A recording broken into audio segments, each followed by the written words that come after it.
روزے کی فضیلت۔ ماہ رمضان کی فضیلت۔ ابو ہریرہ سے روایت ہے کہ نبی پاک صلی اللہ علیہ وآلہ وسلم نے فرمایا، جب ماہ رمضان کی پہلی رات آتی ہے تو شیاطین اور سرکش جنات کو جکڑ دیا جاتا ہے، جہنم کے دروازے بند کر دیے جاتے ہیں اور ماہ رمضان ختم ہونے تک ان میں سے کوئی دروازہ نہیں کھولا جاتا اور جنت کے دروازے کھول دیے جاتے ہیں، اور ماہ رمضان کے اختتام تک ان میں سے کوئی دروازہ بند نہیں کیا جاتا، اور ایک اعلان کرنے والا اعلان کرتا ہے، اے بھلائی چاہنے والے، سستی چھوڑ اور آگے بڑھ، اور اے برائی کے طلبگار، نافرمانی چھوڑ اور باز آ جا۔ اللہ تعالیٰ بہت سے لوگوں کو جہنم سے آزاد کرتا ہے۔ یہ عمل ماہ رمضان کی ہر رات اسی طرح کیا جاتا ہے۔ روزہ صرف بھوکا رہنے کا نام نہیں ہے۔ اپنے کان کی حفاظت، اپنے آنکھ کی حفاظت، اپنے ہاتھ کی حفاظت اور اپنی زبان کی حفاظت، اسی کا نام روزہ ہے۔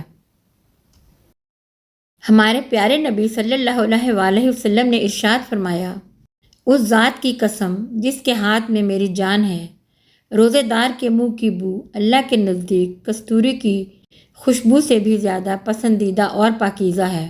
اللہ تعالیٰ فرماتے ہیں، بندہ اپنا کھانا پینا اور اپنی شہوت میرے لیے چھوڑ دیتا ہے، روزہ میرے لیے ہے اور میں ہی اس کا بدلہ دوں گا، اور دوسری نیکیوں کا ثواب بھی اصل نیکی سے 10 گنا ہوتا ہے۔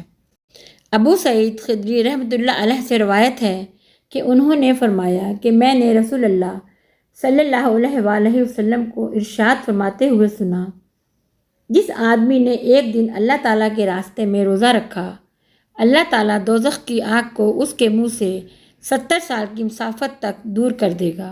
ہمارے پیارے نبی صلی اللہ علیہ وآلہ وسلم نے فرمایا، روزے دار کے لیے روزہ کھولتے وقت ایک دعا ایسی ہوتی ہے جو رد نہیں ہوتی۔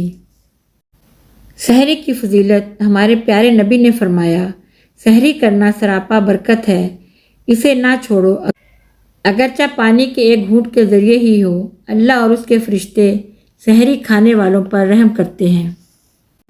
حضرت انس بن مالک سے روایت ہے کہ ہمارے پیارے نبی صلی اللہ علیہ وآلہ وسلم نماز مغرب پڑھنے سے پہلے چند تازہ کھجوروں سے روزہ افطار کرتے تھے۔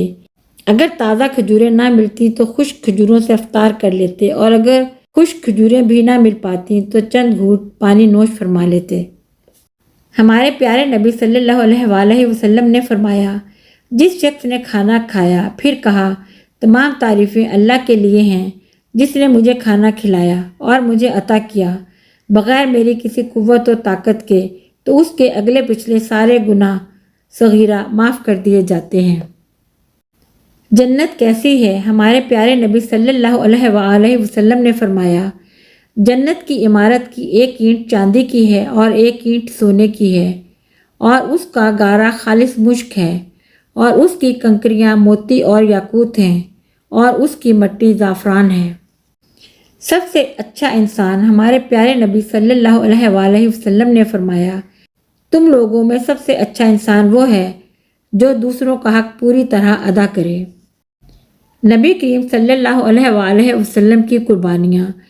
ابن عباس فرماتے ہیں کہ حضور اکرم صلی اللہ علیہ وآلہ وسلم اور آپ کے گھر والے کئی رات پے در پہ بھوکے گزار دیتے تھے کہ رات کو کھانے کے لیے کچھ موجود نہیں ہوتا تھا۔